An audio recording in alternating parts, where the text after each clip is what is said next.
In this video, I'll be building an extension table for my radial arm saw. I'll actually be building two of these tables, and we'll also build two rolling tables that will roll underneath each one.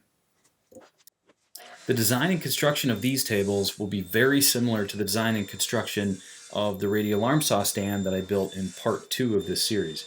So if you haven't checked out part 2, go back and check out part 2 and you can find more details on how I did that. I tried getting my son involved in this build, and as soon as I started passing him boards, it quickly became obvious that he had a little bit more fun in mind.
Alright, back to work.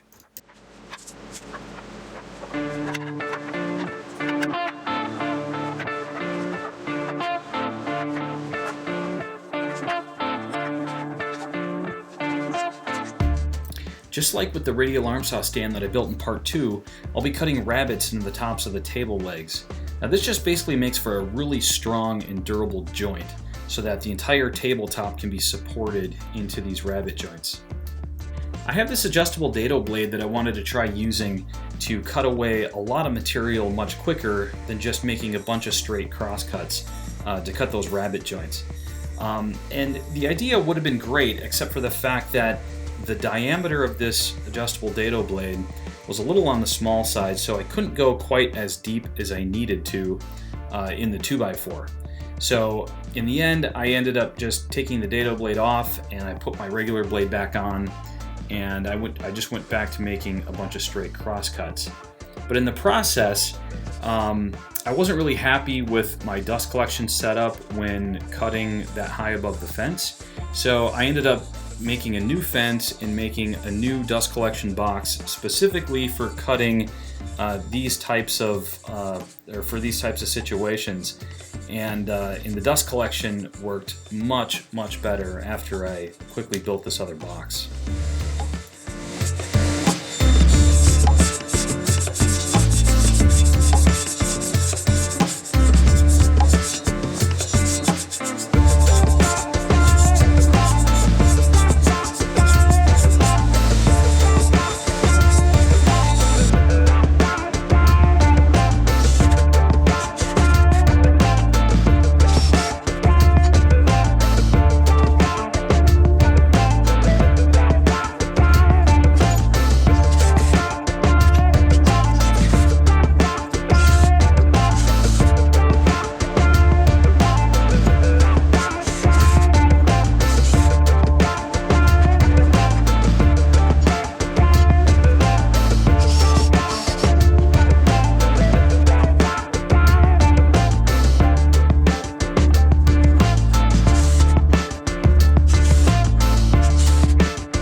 Just like with the radial arm saw stand in part 2, I used bolts with T-nuts so that I can easily adjust the legs up and down with the wrench.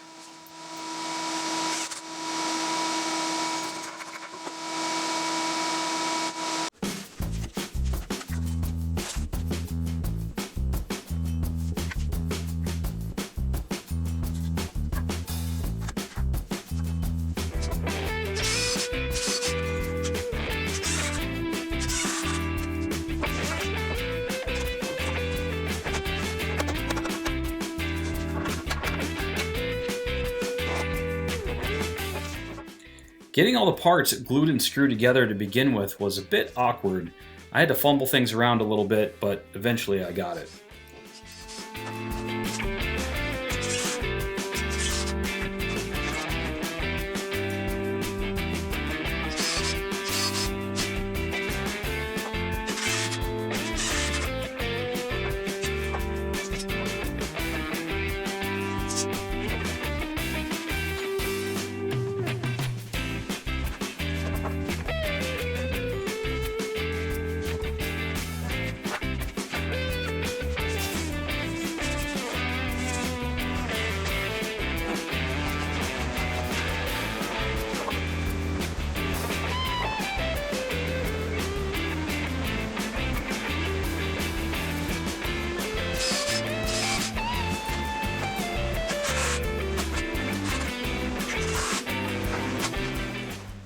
Although most of my boards were pretty straight, I didn't use a joiner on any of them, so they weren't perfectly straight.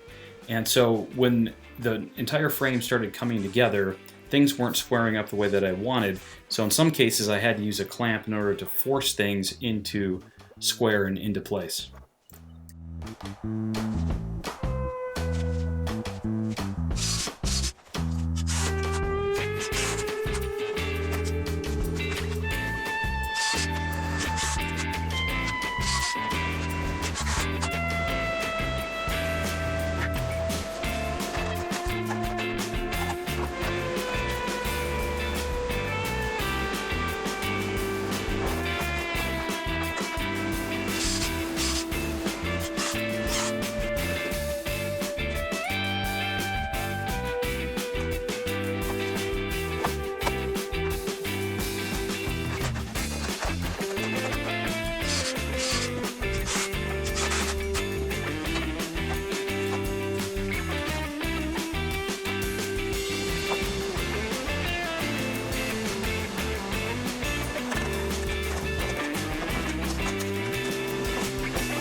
So this is the table.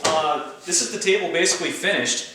As you can see, I added a brace across the back side right there, and I probably didn't have to do that. I just did it because I didn't know how much weight I was going to have on the back side, and I figured over time it might start to sag.